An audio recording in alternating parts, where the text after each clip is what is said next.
speak to the experts. And I'm joined now from the University of KwaZulu-Natal, the Acting Deputy Vice-Chancellor, Professor Mosa Moshabela.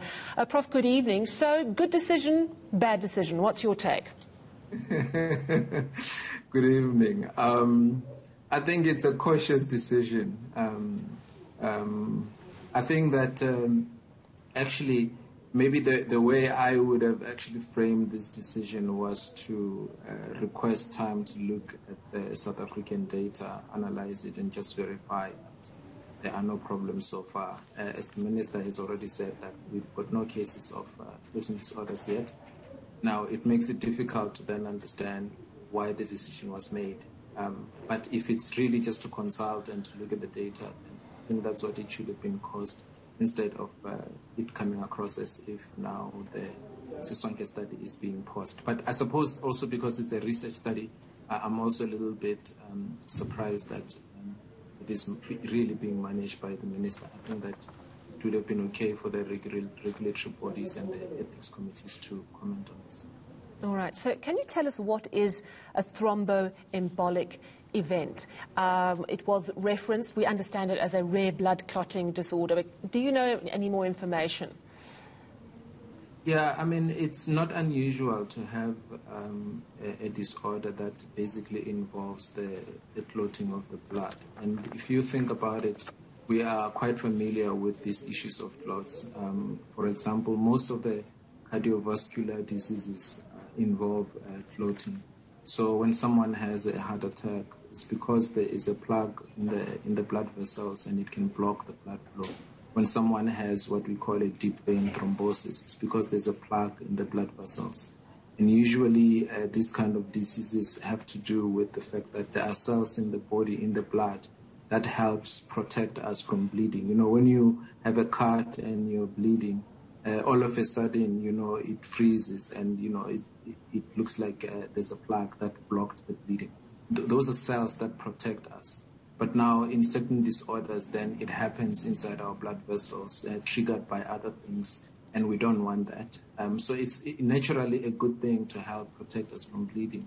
But when it then happens under abnormal disorders, then it makes it difficult for blood to flow comfortably through the blood system. So I know that we're in the sort of realm of speculation, and the Health Minister cautioned me against being too speculative. But we do know that one of the potentially symptoms that you can develop from COVID-19 is blood clotting, that you can develop clots in your lungs. If there is a link, and we know there's not a proven link yet, could it potentially be because we know that the vaccinations sometimes work by almost creating a situation of a mini disease within your system so that you then develop your own immunity? Could it be something like that that's at play? Yeah, it's unlikely that it is that. I think that you are right to say that, you know, in a way the body fakes a response to a virus and you still have some sort of symptoms and fatigue and headaches and so forth, because your body is responding to what looks like a virus, but then actually it's not. It's been duped. So that's the one that you are referring to. But in this case, what we are understanding in terms of the initial studies that are happening, or reports rather, that are coming out, is that it looks like the vaccine, when it triggers the antibodies to protect us from COVID-19, it may also accidentally trigger other antibodies that activates the platelets, those blood cells that help us to block bleeding.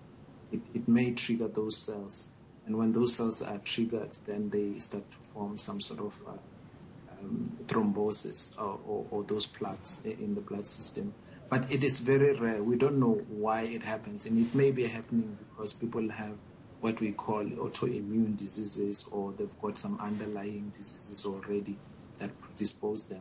It's also possible that it may be interacting with other factors. We don't know. So we know, for example, the oral contraceptives also cause potentially those plaques, but they use a different mechanism from what we know, whereby they basically activate things called clotting factors. But those are not the cells themselves, are some of the products in the blood that helps the enzymes that help the cells to respond. So here I think that what we need to do is to wait for some of the detailed analysis of these 6 cases, and also include the ones that are in Europe on AstraZeneca vaccine, to understand the mechanisms. We don't have these cases. We don't really have data to look at the moment. Yeah. So we'll have to depend on the US analysis. You know, let's look at worst case scenario. Let's say a link is proven.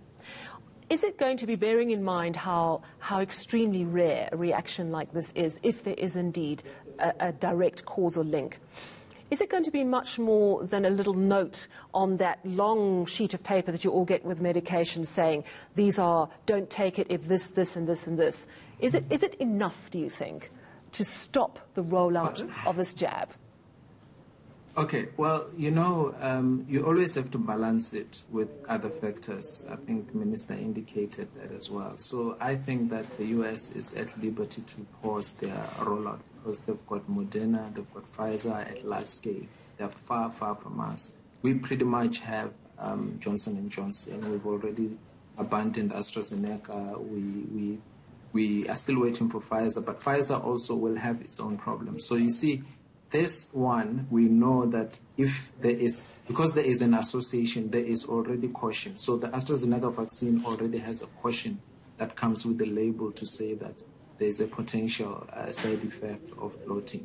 Johnson & Johnson, we expect that it will do the same. Because the numbers are too small, it may never even be possible to statistically prove that link. But because of this association that we are aware of, we must take it seriously. When we take it seriously and it's listed, we are able to monitor it, we are able to prepare healthcare workers, we are able to educate people, can take informed consent about it and so forth.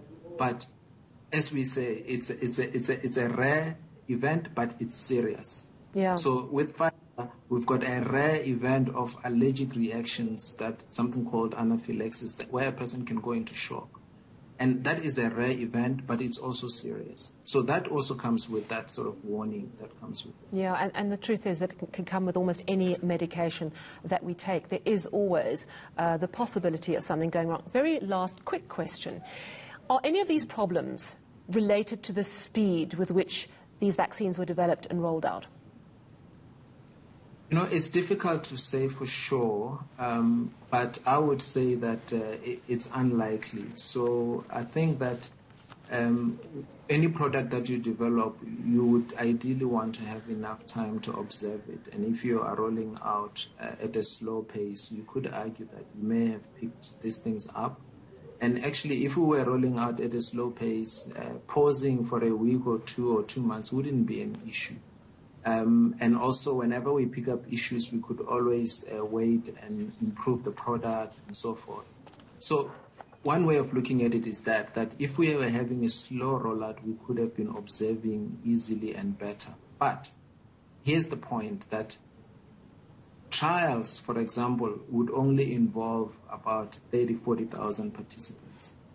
If you have an event that you only see in 1 million participants, there are chances that you can do 10 trials and never come across that event, or 20 trials and not come across that single event.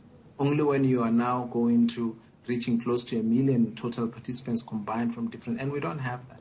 So it's very likely that in whatever trial we may not have seen this event. If we saw it, we may have seen only one. So I don't necessarily think that anyone can say, given the rarity of the event, that we should have picked it up if we did the trial slowly.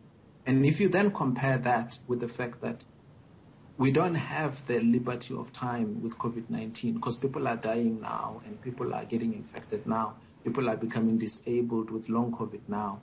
So in a way, I think that we must just understand that in the context of that, the speed with which the vaccines were produced, it's actually a good thing and not a problem. And so with the problems that we are seeing that are rare events, actually, I don't think that those could have been avoided with clinical trials that took 10 years if the participant numbers would still have been 40,000. Very, very interesting points, and thank you so much for your insights this evening. Much appreciated. From the University of KwaZulu-Natal, Acting Deputy Vice-Chancellor, Professor Mosa Moshabela. We're going to continue